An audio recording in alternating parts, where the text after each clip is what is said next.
Welcome to the last breakfast. Please enjoy the video. You will start by ensuring the phone is unlocked and you have administrative access. This matters because hidden apps require app list visibility. Once done, open Settings and go straight to Home Screen or Apps.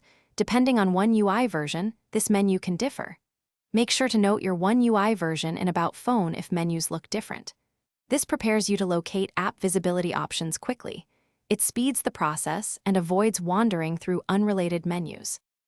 You now navigate to the apps list or long press the home screen to access home screen settings. Once there, tap the three-dot menu or a Hidden Apps entry. This reveals the show Hidden Apps Control. You use it because Samsung stores hidden apps in a separate registry for privacy.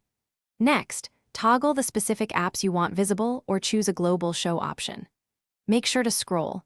Hidden apps might be alphabetically placed or grouped at the end of the list.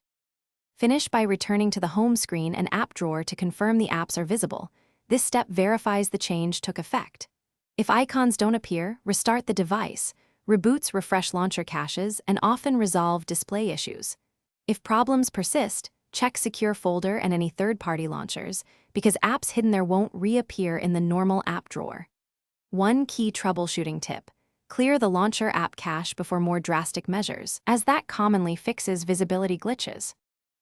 Thanks for watching. If this was helpful, leave a like and consider subscribing. See you next time.